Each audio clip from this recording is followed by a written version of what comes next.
All right. Well, welcome back to another episode of Decibel Diatribes. This time we're lucky to have on Dr. John Rao. Um, yep, we're pretty bad at introductions. So, how do you feel about just introducing yourself? I was for 43 years associate professor of history at St. John's University in New York.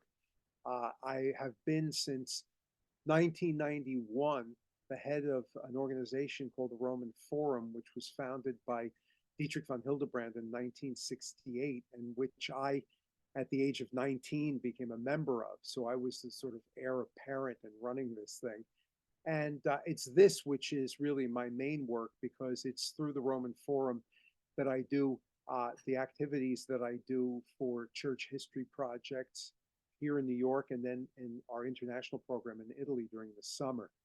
So I now, since I've been freed from my university responsibilities, am spending really all my time working with and hoping to keep going as everything heats up to battles that look like they're the final battles. One never knows, but they look pretty rough at the moment. Well, and that's a good segue to one of our kind of trademark questions is we've named it Dust Bowl Diatribes because we feel like modernity, it's uh it's this kind of chaos, everything's kicked into air. There's a classic Marx quote about all that's solid melts into air, all that's sacred is profaned.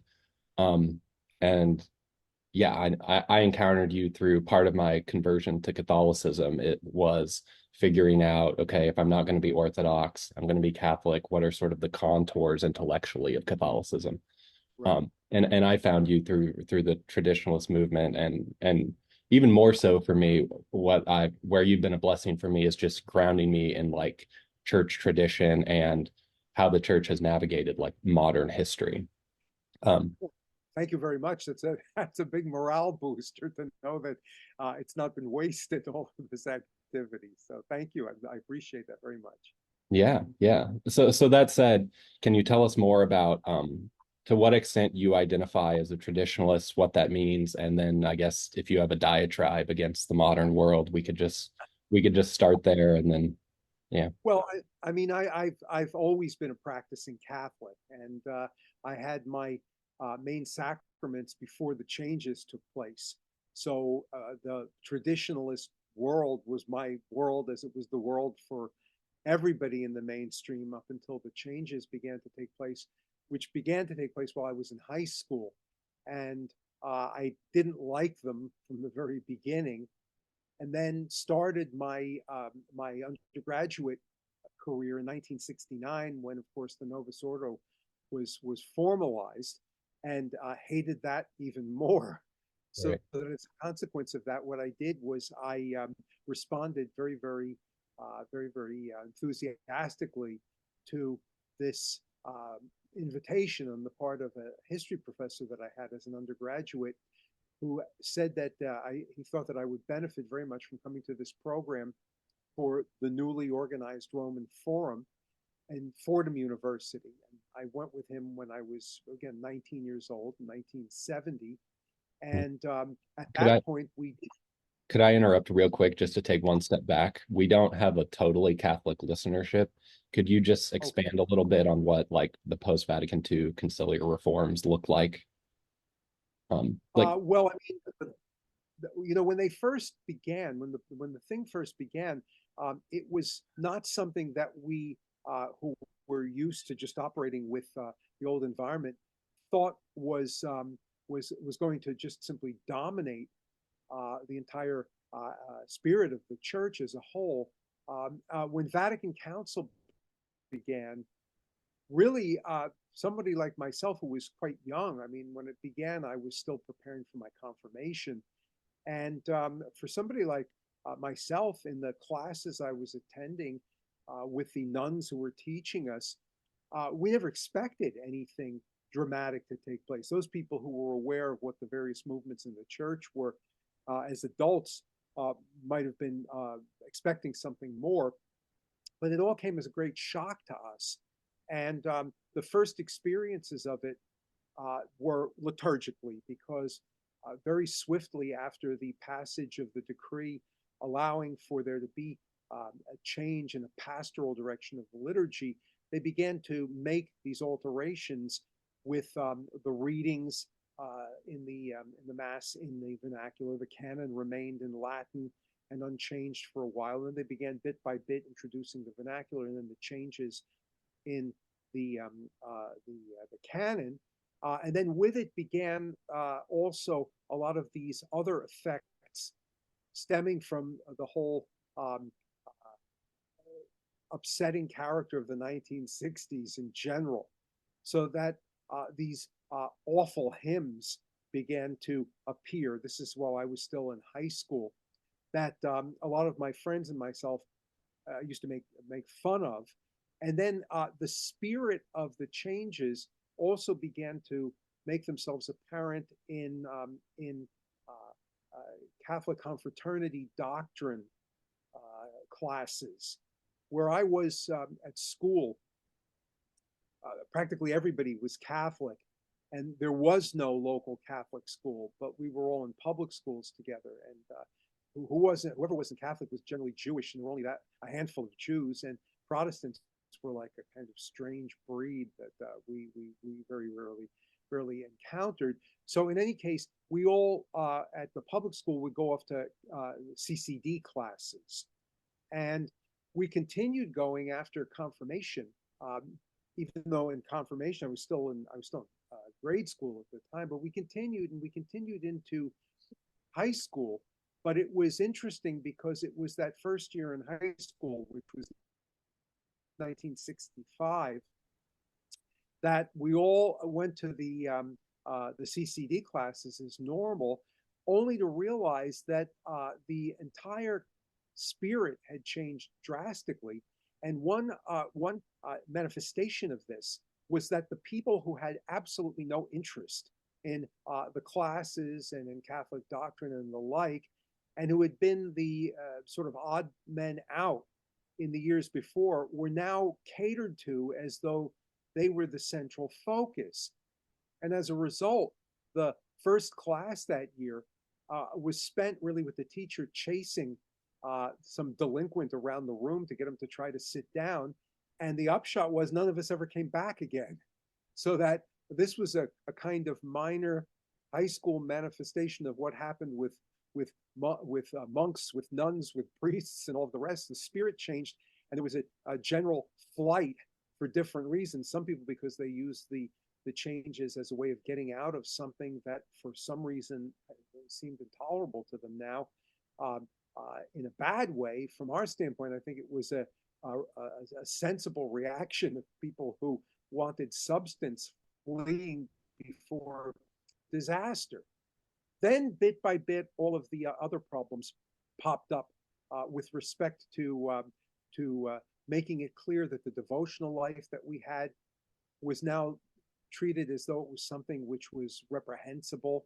You know, the whole business about priests coming up and tossing rosaries at the congregation, saying, "Get rid of them," and prepare for dealing with a new world.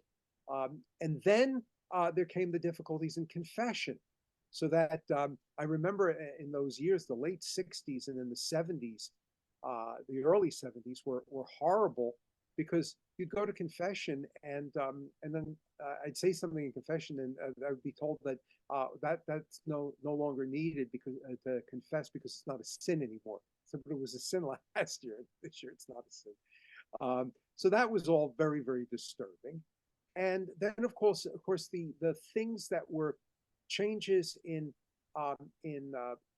again practice that are not part of the faith, but which were so firm for so long, disturbed people a great deal. Like, for example, the abandonment of the Friday abstinence.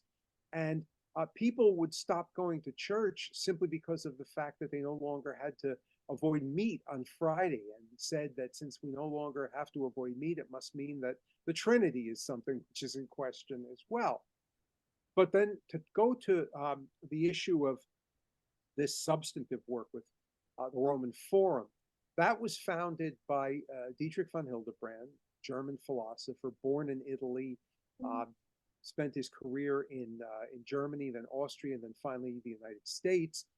it was founded by him, by his wife, Alice von Hildebrand, by a professor, another professor at Fordham, of Dr. William Mara, who was a workhorse for this developing movement, and then Father Vincent Michelli, a Jesuit. I don't know if you've ever heard of his name. But they all founded it, and the initial purpose of it was to defend Humanae Vitae, because Humanae Vitae came out in 1968, and those of us who were upset by all of these changes took the firm teaching that came out of Humanae Vitae as a sign that maybe what was going to happen is that a lot of these changes were going to be rolled back. But then it became quickly clear that this disturbance was not a temporary disturbance. This was going to be a long-term battle. And as a result of that, the organization that I was then initiated into took up the defense not just of Humanae Vitae, but all of the doctrines of the church that had come under attack, and were being attacked, at least before these people abandoned the church entirely, by large numbers of priests and nuns who had seemingly been the defenders of all of these things up until just a few years previous to that. And the liturgical changes were also going to be something that we were going to be dealing with there at the Roman Forum. So that was my entry into all of this, but we didn't really know that it was going to be a quote unquote traditionalist movement until it became more and more clear through all of the years of Pope Paul VI's pontificate that there was now this firm battle, these battle lines that had been set up, which then really became crystal clear with the problems then that Archbishop Lefebvre faced with the seminary that he had set up, which had been proved and there had been no difficulties with, but which then very, very quickly came under assault. And when it became clear that there was not going to be an abandonment of that whole effort to try to train priests to continue to say the traditional liturgy, then people more and more really firmed up the use of this term, a traditionalist movement defending the whole of the tradition, against what seemed to be a full-scale assault on every realm, doctrinally, devotionally, and liturgically. And then also with tremendous political consequences as well, with, of course, respect in the most dramatic way imaginable already in 1973 with the abortion issue. Mm-hmm. So I think that pretty much encapsulates what my life then became an integral part of. Gotcha. And then it's especially more so, I mean, we're interested in the theology and the liturgy to some degree, but we're also not theologians, and right. and in my case, as a convert, post all of this, I've been to a greater or lesser degree molded by the Novus Ordo, for better or worse. But we're especially interested in the political aspect and the kind of philosophical vision of right. of the wider tradition that I believe you call it the Roman school. Well, the Roman school was a term that I used in order to describe the mainstream of the whole very, very broad movement of Catholic revival that took place in the 19th century and then extended into the 20th century. The whole movement there was a movement of rediscovery of a Catholic tradition that had been more and more neglected in the 18th century by really much of the mainstream as well, because of a sense of needing to try to find a way to accommodate aspects of the Enlightenment that people, and this involved from Rome downwards, which people felt needed to be accommodated in order to be able to fight against them. The more radical aspects and atheist aspects of that same movement. But then came the French Revolution and all of the destruction that accompanied that, and a number of forces that had been upset by what clearly was an abandoning of what were the essential pillars of maintaining any kind of Catholic order of things in especially the latter part of the 18th century, from 1748 onwards, A lot of very, very uh, uh, serious but very small groups that had been active to try to defend the whole of the tradition from before the revolution, then had a much wider influence because of the revolution and all the turmoil of the revolution. And there is this very, very wide movement in all kinds of realms of reinvigoration of the whole of the Catholic movement, some of which proved to be problematic. And as a result of that, indicative of problems that had to be dealt with and then fought off. But as is usual with movements of revival in the history of the church, they don't start with Rome. Rome is, as the Romans often say, the popes are often asleep and need to be propped up and then really pushed into action by outsiders, which, by the way, is the theme for the summer program that we're running this year in Italy. The idea of the important role of outside forces, and by outside forces I mean not just people who have not got any kind of power or influence within the Catholic Church at a given moment, but often outside forces that are searching for truth and goodness and beauty, and who end up also having an impact in propping up and inspiring those who are already inside the church, and then who, through their own conversions, are going to be very, very admirable in what it is that they do. So there's all these outside forces that have an impact there and had an impact, and we're looking to speak about how to galvanize them today as well. All right, but eventually, what ended up happening, because in the Catholic Church, if you are trying to stimulate some sort of serious movement of revival, you have to get the papacy involved. It's often the case it's not involved. It's often sleeping, again, to use the Roman term, but you have to wake it up. And eventually, what happened with the movement of revival is that by the time you get into the 1830s, you're starting to see something of an awakening. But it really took the arrival of Pope Pius IX in 1846 for the papacy and then groups that are working out of Rome very closely with the papacy to take charge of the movement.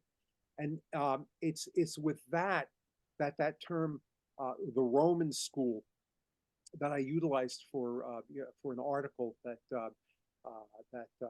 tried to encapsulate a lot of these developments. It's at that point that you can really talk about it, and then it is the case that Rome is the directing force in the pontificates that come afterwards, with Leo XIII and Pius X and down through Pius XII. And then those people who had complaints about what it is that was happening here formed a kind of anti-Roman network that felt themselves committed to trying to break down whatever were the pillars of this Roman school, and very consciously fighting against these pillars of what was the Roman school, especially when you're talking about people like Yves Congar, the Dominican Yves Congar, or his fellow Dominican Dominique Chenu, and some of the others. They felt that they had a responsibility to work against what it was that had built up this 19th century revival, sometimes in rather interesting co-optive ways that utilize the same people that the ones who were involved in the revival movement utilized, except in completely different fashion. Mm-hmm. So, but before we move on, could you kind of help us fit the development of Catholic social teaching, say of Pope Leo XIII, Rerum Novarum, into what you're saying there? We've spent quite a bit of time covering the development of that, and so how does that development fit into this more or less kind of like the division that's being built up here? Well, I mean, that's an essential question here, because the and in fact, it's a question I'm having to deal with at a talk that I'm giving in Spain just after Easter, with regard to the encyclical of it's an anniversary of the encyclical of, because they have to do this conference to prepare the work that will fit in next year to the 100th anniversary of Pope Pius XI's encyclical on Christ the King, because the entire history of the church uh, has has been one that gives testimony to the fact that the, even though obviously this is not our permanent home, and that we are in this world but not of it, nevertheless, this home of ours, this natural home of ours, is one that has to be utilized by us in such a way as will help us to reach our eternal home. And it's in this sense that Christ's constant um, statement about the kingdom of God being at hand is something that involves a real work that has to be done to make the world around us into something that is a ladder that leads us to heaven and not away from it. So it is not something that has no impact on any aspect of the world around us, politically, socially. The entire world around us has to, in some way or another, be brought into this building of an atmosphere that leads us to heaven rather than away from heaven. When you go into the period, which since every period in church history has been troubled, but after the initial legalization of the Catholic Church, but still in the midst of the difficulties of fighting off not just Arianism, but also the understanding or misunderstanding of the state with respect to what its role is in this regard. People like St. John Chrysostom, St. John Chrysostom, in his sermons in Constantinople, made it clear. He said that it is a city that we are building here. It's not just a kind of spiritual, personal realm that is not connected with the rest of the world. It is an entire city that we are building here, and that city, as Saint Augustine says, has to be one that leads us to the city of God, because otherwise the city of man, unformed by this, will just drag us all down.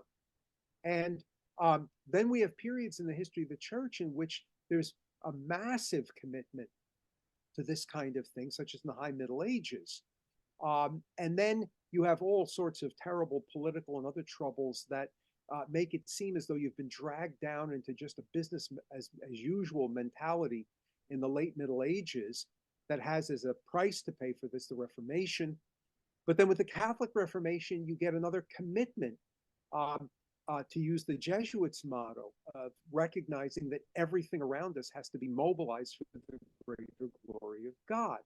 And then that fades away again in that period that I mentioned to you, where the church looks as though it has to take its cues from what the business as usual forces engaged in enlightenment efforts to, in a temporal way, just simply scientifically build up the world around us, are all about.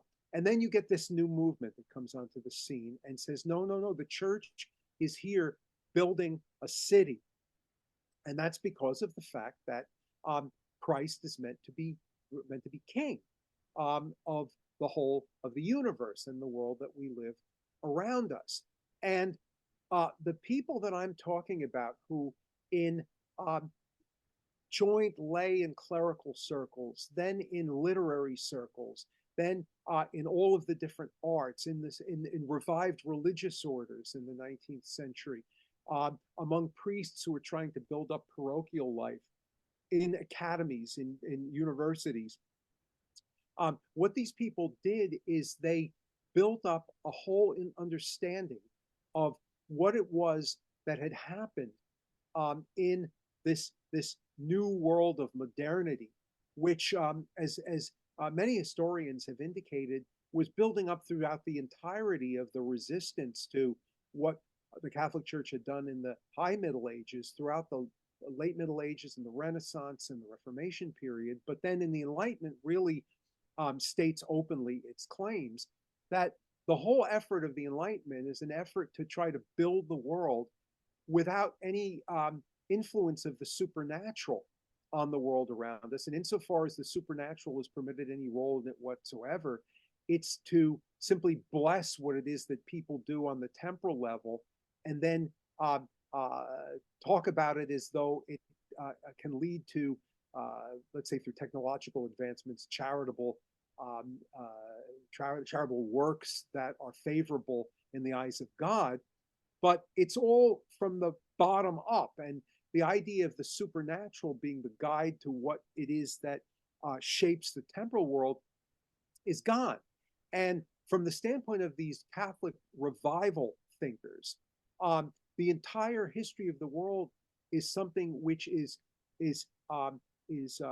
galvanized, is energized by the incarnation, because the incarnation is what gives us the teaching and then the grace, because it gives us the way, the truth, and the life to be able to deal with our inabilities to use the world properly because of original sin, and then to work this whole project out of making everything on the earth serve for the greater glory of God, and then that world around us being mobilized to help us to be able to achieve our final goal with in eternal life with God. And then that whole effort of trying to utilize the world made these people realize, like it made Christians in the late ancient world realize, there were all these wonderful things that had been done by the Greeks and Romans beforehand in philosophy and in other realms that could be utilized for the same purpose. But it's necessary to be able to galvanize all of these forces underneath the direction of the teaching that comes through the incarnation and the life that's given to us through the grace that comes from the incarnation, because we can't do anything with the teaching unless we can put it into practice as a way of life as well. And as a meditation upon what all of this means, once again, these 19th century thinkers of various sorts, names of which I can give you as we move along here, these 19th century thinkers said that what the Enlightenment had done, starting really with the Reformation, one of the founders of the whole movement, Joseph de Maistre, he says that what the Reformation did is it replaced as the guide for our life, it replaced the word with words.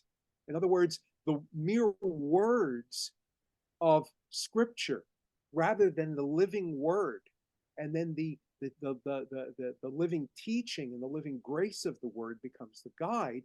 And what happens with the Enlightenment is that it is the slumbering, sinful nature around us that was meant to be good by God, but which falls into slumber because of original sin.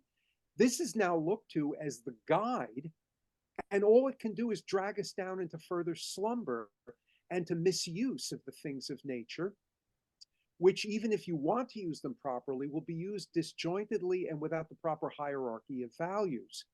So that as a consequence, the thinkers of this revival movement said, and I always like to use this one article in the journal that was very important in this movement from 1850 onwards, which you shouldn't touch with a 10-foot pole now. It's the Jesuit journal called La Civiltà Cattolica, which is a disaster now, but which was immensely, immensely important at the beginning.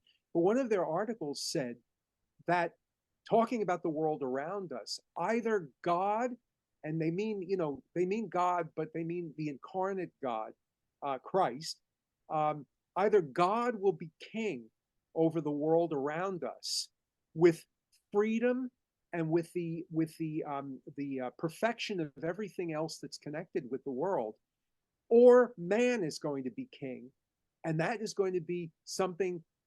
If man is king, it's a kingship that will involve the enslavement of everyone under the strongest and most disharmonious wills imaginable, with the destruction of nature and the destruction of everything that could be used properly from nature.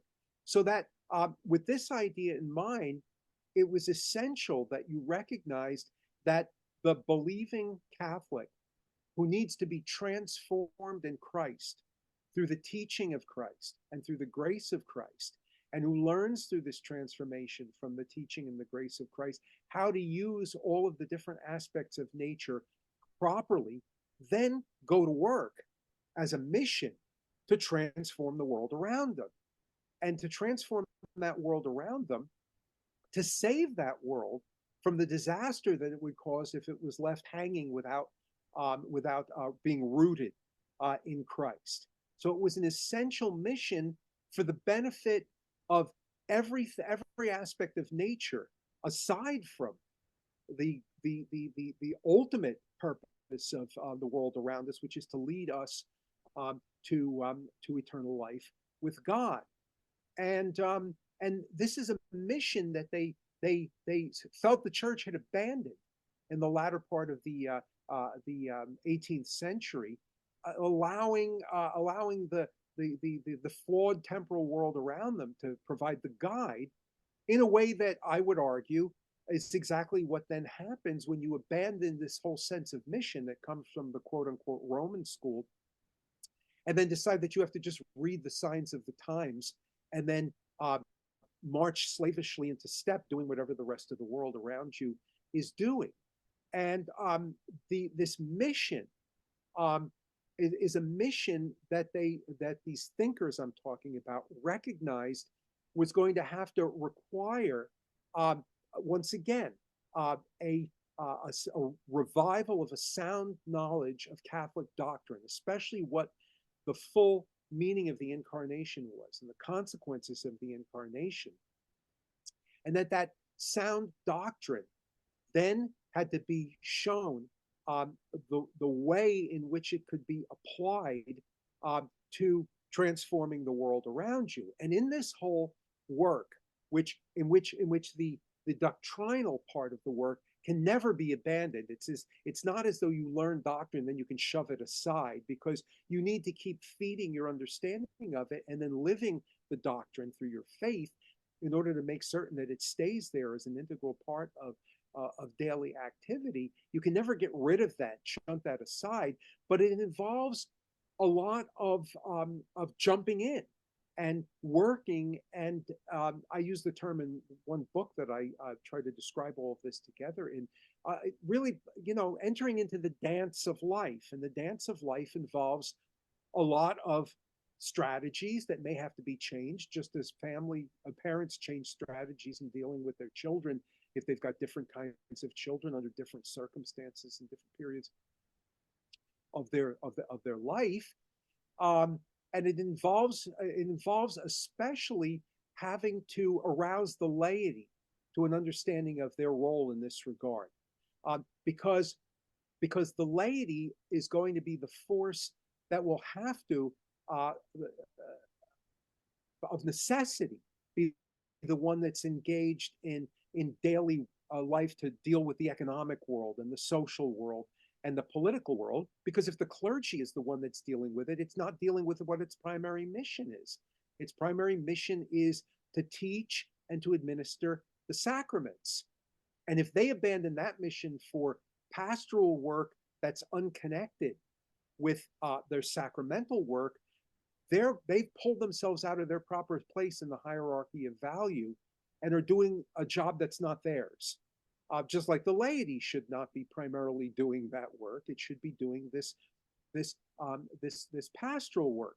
So the call to Catholic action in this regard on the part of the laity is not something that was rooted in Vatican II. It's rooted in the 19th century, and it really is clearly something which is passionately being called for from the 1820s onwards.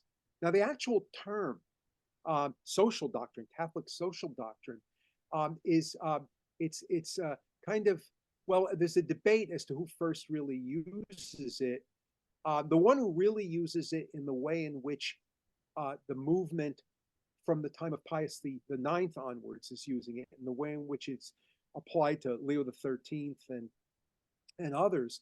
The man who probably is responsible for this is a Jesuit who was the prime editor when it was founded of the journal called La Civiltà Cattolica, a man from the northwestern section of Italy, Piedmont, whose name is Luigi Taparelli d'Azeglio. And he became a fervent supporter of all of the main themes of this school of thought, namely the focus on the incarnation and the consequences of the incarnation, the recognition that in order to transform oneself in Christ, you engage in a communal activity that involves every social group from the family on upwards, and the need. We just hit a part in the podcast where Dr. Rao's bandwidth was really bad and we lost the thread. Therefore, you'll hear a few more sputters for the rest of the episode, but we'll never have to reset it after this point. So, sorry for the bad audio quality, but technology, what can you do? So in any case, the idea, again, the focus on the incarnation is their prime spiritual position, and this led them also to very much rediscover the whole focus of the fathers of the church about the need for transformation of the individual in Christ through the church, which is Christ continued in time, to use St. Augustine's term. He uses the term the whole Christ to describe Christ married to his church.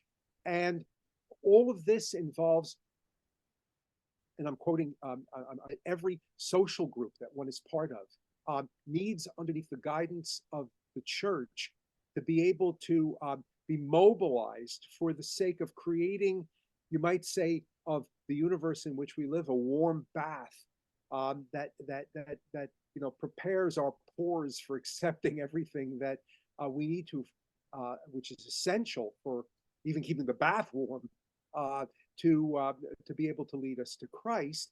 And so he says that the more that we develop our understanding of Catholic doctrine, and we root it in the incarnation, and we root it also, because this is another main theme of this whole school of thought, feeding our ability to root ourselves in the incarnation through the Eucharist, in particular, the more that what we're going to do is we're going to understand, he says, that there is a Catholic social doctrine, that there is a doctrine that guides us to understanding how it is that we deal with the world around us. And a major part of that Catholic social doctrine is always going to have to involve understanding that you're not going to get any ironclad formula for dealing with everything, because each human life through all course of history has different problems that it has to deal with. So it is this constant dance, like I said, but the dance and the constant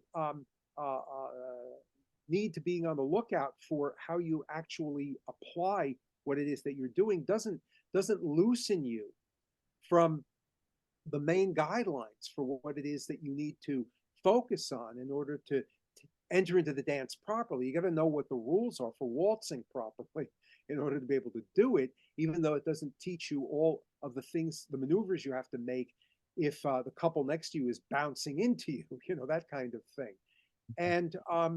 And the two key elements that this father of Catholic social doctrine emphasized over and over again was the fact that you always had to recognize that no natural action that you take part in is from the supernatural. It's its own rules. Dr. Rao, real quick, could you cut out pretty bad there? Could you restart at the first rule? The first rule is, again, this rule that was at the heart of their rediscovery of the whole Catholic spirit after this period of seemingly running away from the supernatural as though it didn't have much to tell you about practical life here and now. They said you've got to recognize that there's nothing on the natural level that can give proper guidance to itself, separated from the supernatural. So that there's always an intermingling of the supernatural with the natural. And so, for instance, if you take economics as just one major example, you cannot create any laws of economics that are natural laws of economics that you then plunk some kind of Catholic uh, icing and cherry on top of. Because from the very get-go, everything that you're dealing with on the natural level is intermingled with what comes from the supernatural. And you can't make any laws about what states can do in order to deal with one another in international politics on a purely power political basis, because that's going to mess things up from the very beginning. It has to be guided by the teaching of Christ, mingled in from the outset. And then the second rule is that there is no such thing as an isolated individual. The individual is always part of a social order. And there's no such thing as a social order that pays no respect to the individual. The individual and the social order go together. Authority is good for the individual, and the individual has to be the focus of what social authority is aiming at. The individual cannot be just sucked up into some collectivity, whether it be the family or what he works for as an economic institution or the state. The individual does not exist for the church either. The church exists for the social individual who's part of what is a Christendom that's guided by the church to eternal life together with God. So these two rules have to be utilized. And if you look through all the papal encyclicals, the ones that are connected with the development of social doctrine, they all of them follow along this pattern. There's no natural educational order without a supernatural, without bending to the supernatural. And there's no educational order which is aimed to raise people just simply to serve the family or to serve the economic unit that he might be part of or the state that he might be part of. It's all there for the sake of raising you to God. Every one of the encyclicals really that fit into the development from the period of Pius IX onwards really fall into that pattern there. That means that you have to find allies at times to work with, and that can be something that can lead you into all kinds of difficulties. It will have to force you to cut the bait at times because it might not work properly. Sometimes you find that you have allies that you can work with that work very well indeed. I'll give you one example. When Catholic political movements were developing very seriously, especially to deal with the troubles that were given to them throughout the 19th century by liberal states that wanted to control all education and guide it down a secular direction. Catholics in places like the Netherlands found that they had allies that they could work with from believing Protestants. And I'm quoting the Netherlands in particular because it's the most extraordinary figure that they found to work with there. The man who was really the head of the believing Calvinists in the Netherlands, because of course there were all sorts of liberal ones who didn't really believe much of anything. A man whose name was Abraham Kuyper. And Abraham Kuyper had formed what he called the Anti-Revolutionary Party. And his manifesto is in one of the books that he wrote. And you find this wonderful line in this book in which he says, there is not one single part of nature that Christ does not look to and says, this belongs to me. And the Catholic Party that was formed in the Netherlands found they could work together with people like this. And they actually won elections in the late 1870s and early 1880s and stayed basically in control of the Netherlands until the beginning of the 1960s, and created a system there, which then again, because of the dance of life, ran into problems that brought it down by that time, but which allowed for a way of dealing with things socially and politically in the Netherlands that Catholics could work with and build with, and then these allies that they found could work with and build with as well. But then it fell apart, and the way it falls apart is again interesting and instructive, especially given the circumstances we're dealing with now, where technological monsters seem to be controlling really everything that we do, including political actions and the like. Because this nice little working system that they built up was heavily dependent upon utilizing, as time went on, not just newspapers, but also radio stations and television stations and the like. And they became dependent upon technocrats, people who had no interest in what Catholics believed in or what Calvinists believed in, but only the technology they were utilizing. And then from the Catholic standpoint, we kind of woke up in the 1960s to discover that the technocrats were the ones who were in control and were utilizing the technology to work with progressive and then ultimately anti-religious thinkers to just subvert it for their own purposes.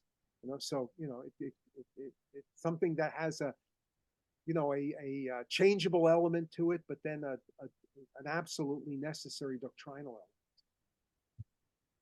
So I don't know if that addresses the question that you asked.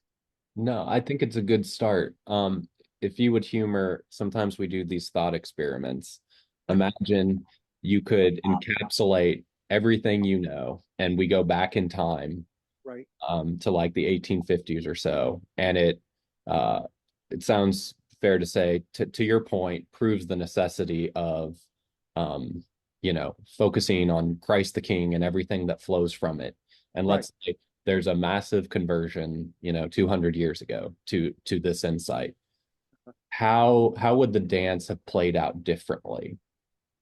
If it had, that's a good Yeah. question. If Christ truly became king to a critical mass of people in roughly 1850. Well, I mean, I think for one thing, um, I think one thing that's extremely important that the people that I've been talking about would have warned everyone about would be to say, don't rest on your laurels and think that this will continue just because this has happened, because they would be very, very much consciously aware of the fact that this was always in danger, due to the fact that everyone always is working out in fear and trembling is salvation. So that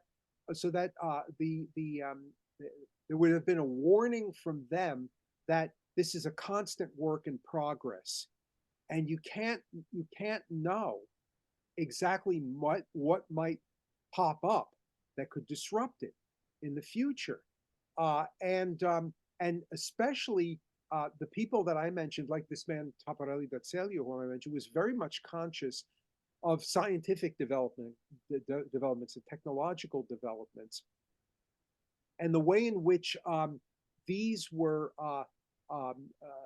something that could work for the good in terms of, and were seemingly working for the good in many respects, in the sense of, for the first time in history, really building a global order of things that you might be able to even more effectively spread the universal message through. But they were also consciously aware of the fact that they had not destroyed their enemies. I mean, you mentioned with the thought experiment, what if Christ had become the king? I don't think that they would ever have felt that you could be sure that would permanently happen in any serious way. And in fact, the tools that they were themselves utilizing and were encouraging utilizing were tools that proved themselves to be easily subverted as well. Like, for example, Catholic political parties. Catholic, but because these were something that were utilized along with mass organizations dedicated in a way that I think we would consider to be we would probably use the word lobbies more to describe. So that, let's say, organizations that would be dealing with ensuring that you had a Catholic education or a Catholic medical practice, rather than just trying to take control of a government by means of a Catholic political party um, to guide.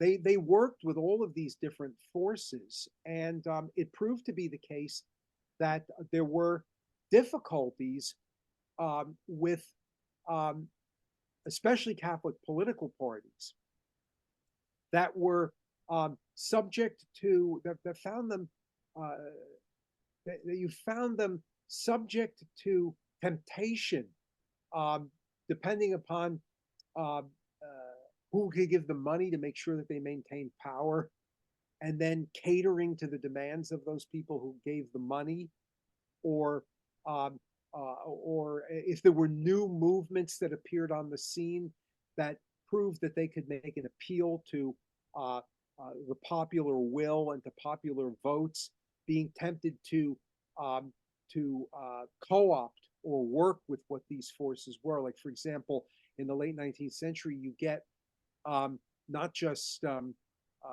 Marxist movements developing, but you also get racist movements that develop, and intense and then ultimately warmongering nationalist movements that develop, and then fall prey to these and the appeal that they might have. So I don't know whether they would allow your thought game the the chance to say, well, what happens if we win? Because I don't know if they were convinced that they ever could say that they had won. Mm-hmm. You have to make sure that you're always on your guard, because you've had the experiences historically of having lost your way when things seem to be going well already. So I hate to short circuit the question. Sure. Well, and if you'll humor me recircuiting it, I could say, so yeah, granted, there's always this there's a radical uncertainty. Right, Humans are at some level radically free. Sin is always crouching at the door. right, Um, there's always natural uncertainties. All of that granted, let's say in this rare, very rare alternate universe, a critical mass of people still kept to the straight and narrow, and to the best of their abilities, um, acted out the incarnational and doctrinal principles embedded in Catholicism. right. Um, Well, I think two things would be an example. I think that they would they would say that the disaster that befell Europe in 1914 would have had a would have been uh, much more readily avoided, because, for example,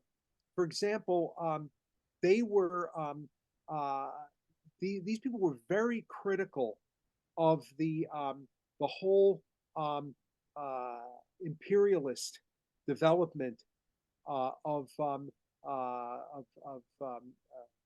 both nationalist ideas, and then what it meant in practice. Let's say a global imperialism for the cultures that the people that we're talking about would want to convert to Christianity, because what they felt was happening was that what you were doing through the imperialist ambitions of the various nation states in Europe and then the United States as well, where you were simply transmitting to the rest of the globe all of the various materialist, naturalist forces and ideas of the Enlightenment.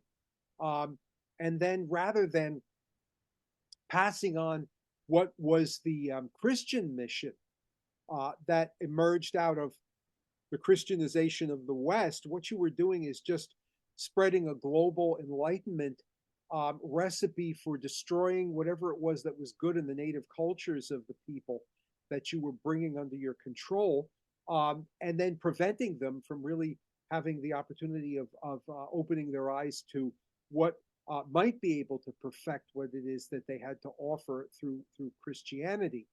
Um, and then they also were convinced that the kinds of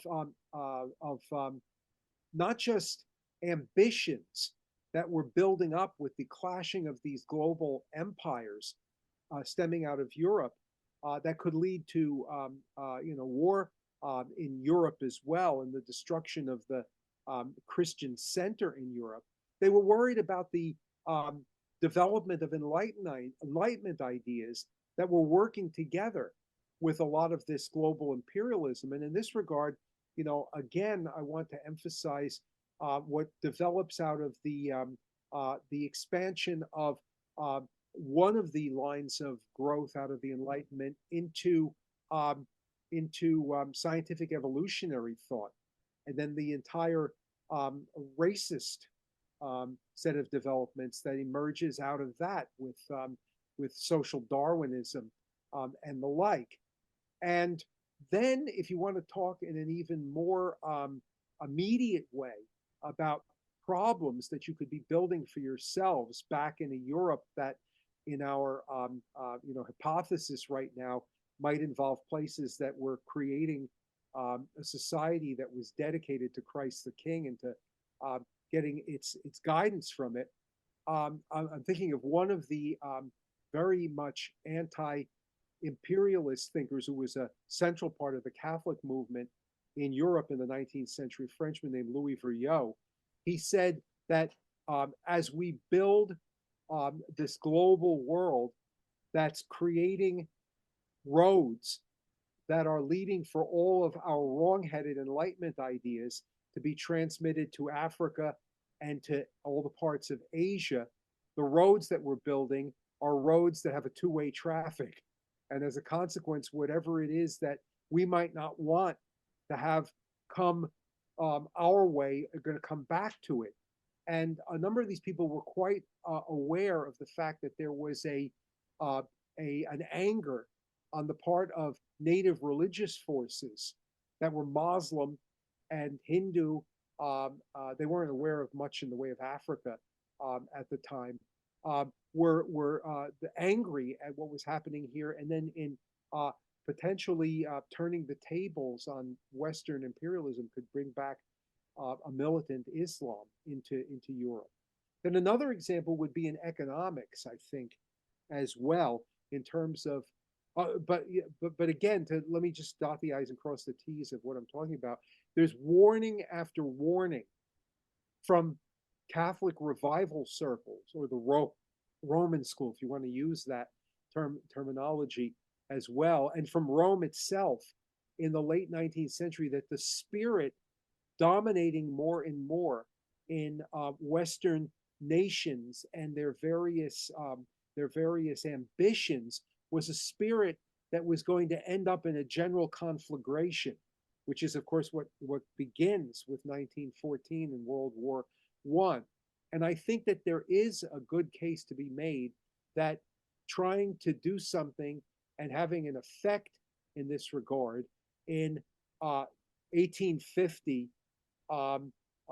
as opposed to trying to do it or trying to see if you could have some effect with it after the end of the First World War, to create what Pius XI called the peace of Christ within the reign of Christ within the peace of Christ. That if that had been taken more seriously beforehand, you wouldn't have had the problems that you have afterwards. But then in the economic order, you've got another example of what a lot of these thinkers argued. These thinkers argued that when you're dealing with any aspect of nature, you're dealing with nature in its proper hierarchy of values. And as a consequence of that, the goal of the economic order is not to be able to create the richest society imaginable. It's the goal of the economic order is to be able to create an economic order in which you've created the best conditions for the people who are part of that economic order to be able to be raised up to eternal life with God. So they argued that a Catholic economic order underneath the guidance of Christ the King might not be the richest economic order, which might not be which they didn't believe would be necessarily the best for your soul in the first place, but it would be an economic order that would be harmonious in character in a way that would be able to enable wealth to serve the purpose of, once again, in a communal fashion and in an individually beneficial fashion, uh, push everybody upwards towards the beatific vision. So that's what their attitude would be towards all of these things. Gotcha. Well, and so we're part of the Morin Academy and we're inspired by Peter Morin.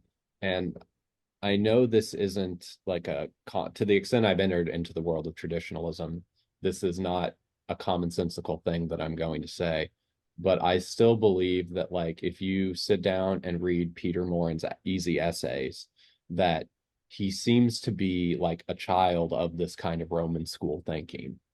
Well, you know, Um, Dorothy Day, they are part of that whole development there. Now, I mean, you know, there are different strains of this with different influences uh, over them, but I mean, you know, I never knew the Catholic Worker Headquarters is down the street from where we live. You know, it it's on the way to where I hold my church history lectures here in New York.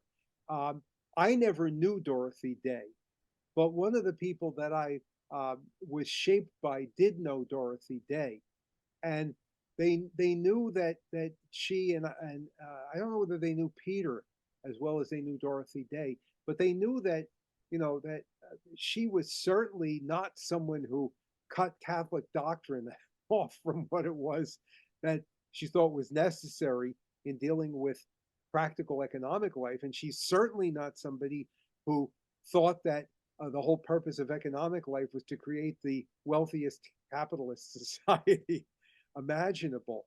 So, you know, the people that I work with, I mean, certainly, I think considered her as being part and parcel of this whole spirit, this whole movement and spirit. And I'm not familiar with his essays. I'm not familiar with that stuff in any kind of detail. I have friends who I have one friend who was at my college in Oxford, who is living there full time now after having retired from teaching. So I know that he is quite happy with the work. I've lectured over there for them, but I can't do it from a position of saying that I know, you know, what it is that the essays that you're referring to are all about. yeah. But with respect to your talking about being involved in something which is practical or not, I think that should be the least of your concerns at the moment. You know, it should be doing something which is rooted in what it is that's got an ultimately good goal. Mhm. Sure.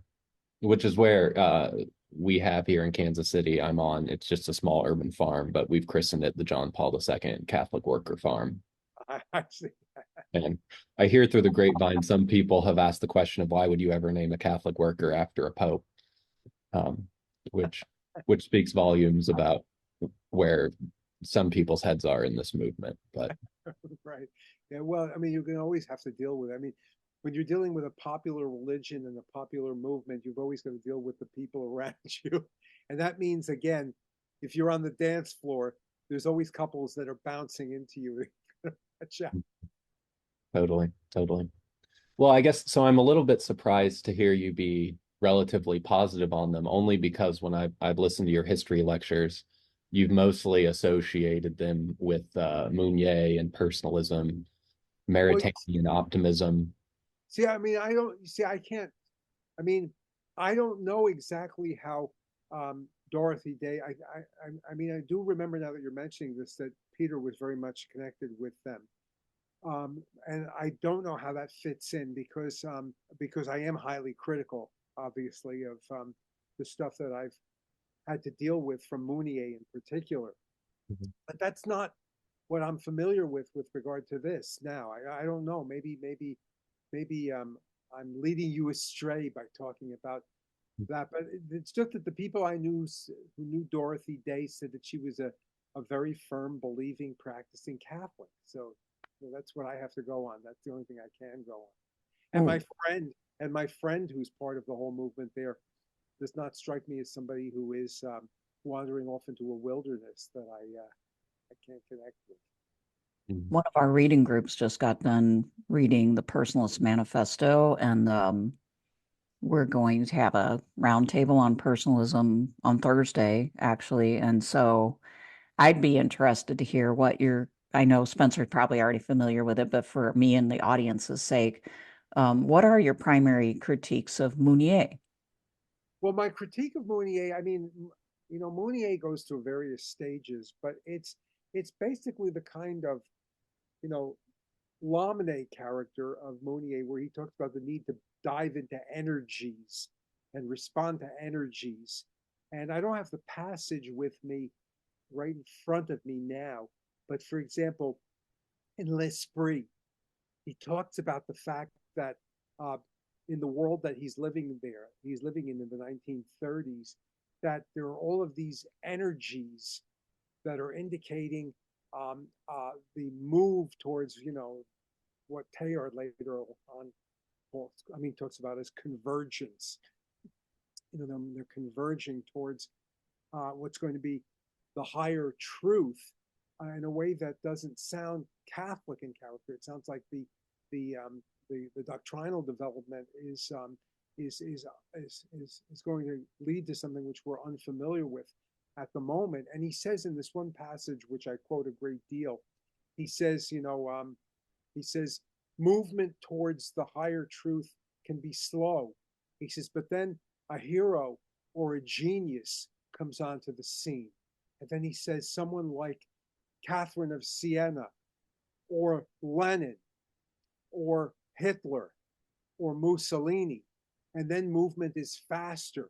And it sounds like what you're doing is you're just allowing unformed, irrational energy to guide you.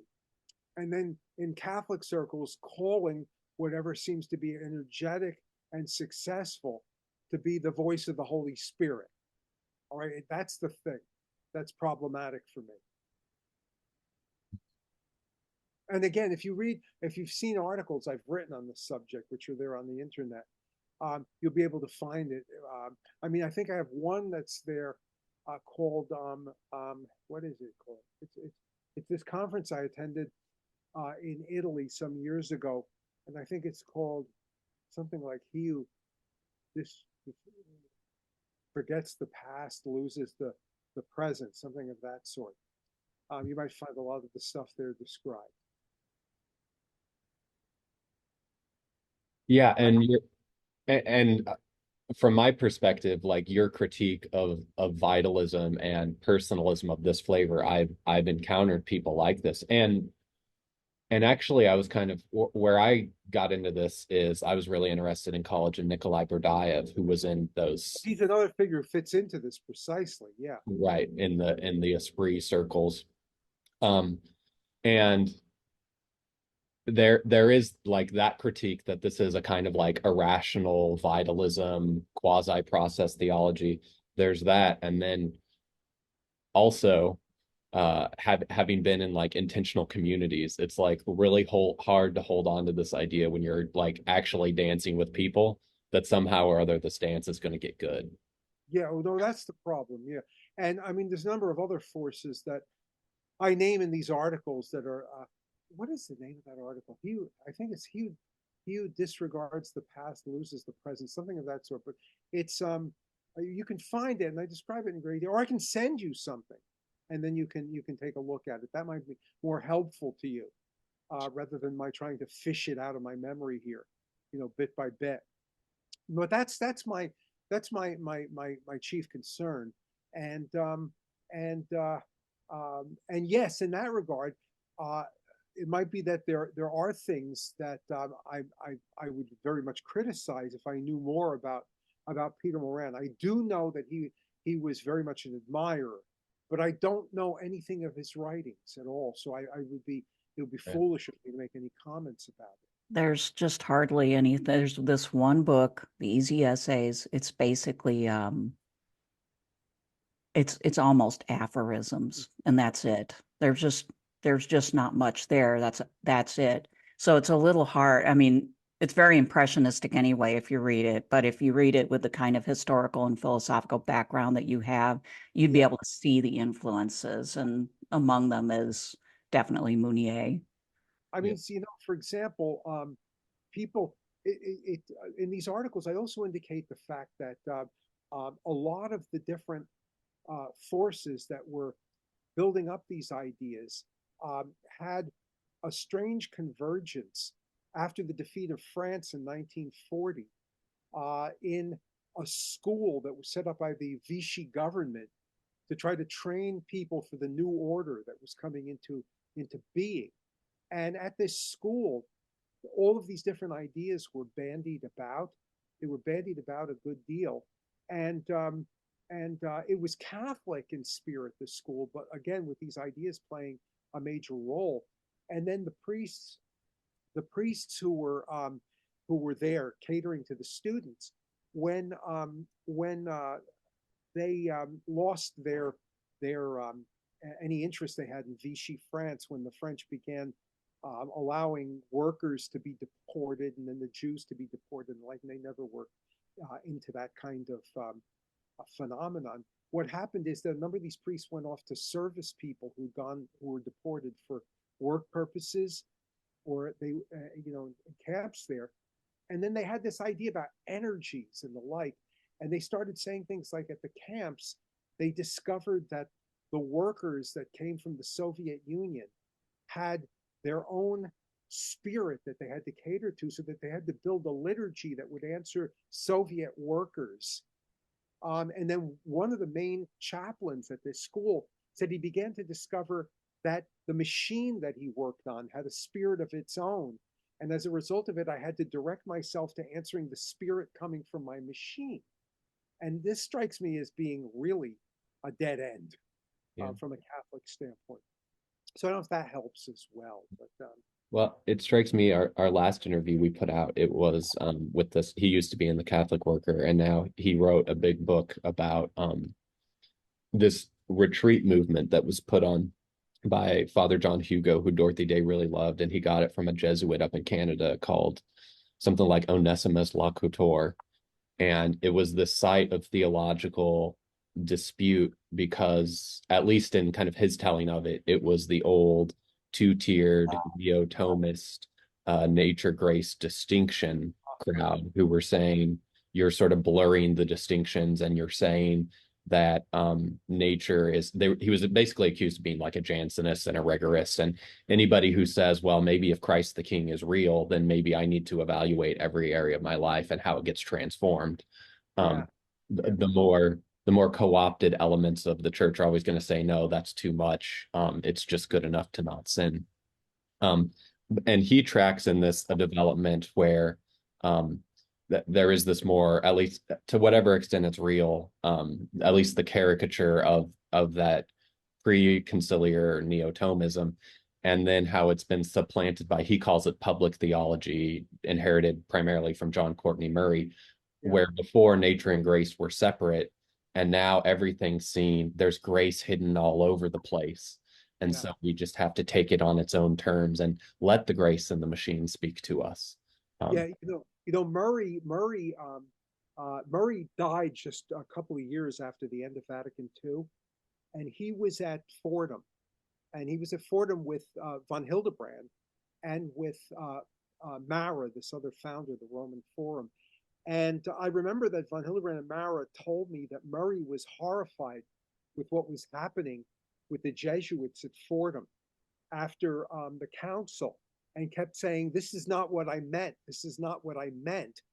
And then he also openly then said that he thinks that he exaggerated what he felt would be protected in a Catholic direction from the American environment.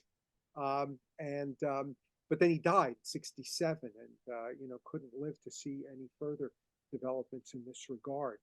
But yeah, so it's so once again, I don't want to lead you astray by thinking that I'm in the same line that you might be in, because I can't say, I can't really say.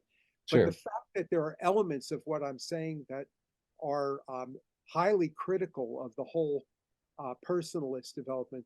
But imagine von Hildebrand considered himself a personalist, Hmm. and yet he had nothing to do with any of the stuff that I'm talking about here. Right. So, so I don't know. Right. And it seems like from my research, at the very least, there's there's like lines of it, and there's this more French Mauritanian Mounier stream. And then there's a more descended from Scheller, or I think it's Scheller. I always get Scheller, Schiller, Schelling. Shaler. Yeah, Yeah. Shaler. Yeah, but mind you, with Maritain again, with Maritain and Mounier, Maritain was highly critical of Mounier. Maritain said that, Later, right? well, he said if you develop this line of thought, like the one I was sent about energies and the like, he said you're going to be late, you're going to be waylaid by the first Swami who comes your way. So he was highly critical of it. He was too much rooted in Thomistic categories to go down that same direction. Because Mounier takes the point after the war. Mounier says that he came to realize. He says at one point, he says, "I came to realize that the characteristics that I loathed in myself the most were the Catholic characteristics." And then he moves on to an attack on Socrates and Plato and Aristotle, and says all of these strivings for higher meanings are psychotic in character and need psychoanalysis. So Maritain would never go down, obviously, a direction like that. So it's all very. My son, who's doing a doctorate at St. Louis right now, one of my sons doing a doctorate at St. Louis, is doing it on some development of personalism, and so he's got stuff that he's been talking about. You mentioned something. Oh, the Personalist Manifesto. Yeah, he was talking about something. I think they were having a discussion group with regard to this as well. Um, but I'm not a philosopher, and I was involved in the whole movement that von Hildebrand guided because of this liturgical and Vatican II. I mean, maybe not Vatican II development, but I mean, people who were appealing to Vatican II to fight against Humanae Vitae and the like. That was my connection with von Hildebrand. But I'm a historian, and my interest in philosophy has always been with regard to what it is that historically its practical impact has been, and which is from the standpoint of philosophers is often very frightening, because they never expected that the way that their disciples would take their ideas might end up in the cul-de-sacs that they do. Mhm. So take it for what it's worth. Sure. I No. hope this was of some use to you. Hmm. You know. Yeah. Yeah, this and especially, I mean, I've encountered a lot of these arguments from your lectures, um Oh, but we're trying to I'm introducing you to Laurie, and we're trying I've come to fundamentally respect your position, even if I'm not going to go become a trad. I get it. And I really don't want to be like a liberal or a neoconservative or something like that. So, well, the thing is that von Hildebrand always gave me good advice, and the best advice that he ever gave me with regard to anything involving the intellectual world and the academic world as the institutional expression of the intellectual world, was to remember always that we were in this game, so to speak, for the truth and not to score points, you know. And so it was always the case whenever, because remember I mentioned before that we're having this summer program of ours about with this idea of also recognizing that outsiders hunting for different for the truth are you know are forces that one has to take seriously from an insider Catholic standpoint. And the thing that von Hildebrand was driving at in this argument was that there was never any justification for saying, well, there's that word that they're using over there, or there's that group that's part of that movement that came from these people. And as a result, I can now then categorize them and say, I know what they're all about, and I don't have to listen to a word that they're saying. You know, that was never the spirit of this movement. And by the way, that was never the spirit of somebody like Taparelli da Celio either, because he was in communication with people from every kind of outlook, Protestant, Enlightenment outlooks, all sorts of people all the time, and was known for that. On the other hand, he rejected a lot of this stuff. But the idea was that he wasn't there to just simply say, well, this one calls himself this. So as a result of that, I've got to exclude him from my discussion. And if that's what von Hildebrand had in mind when he used the term personalist, you know, that's a completely different phenomenon.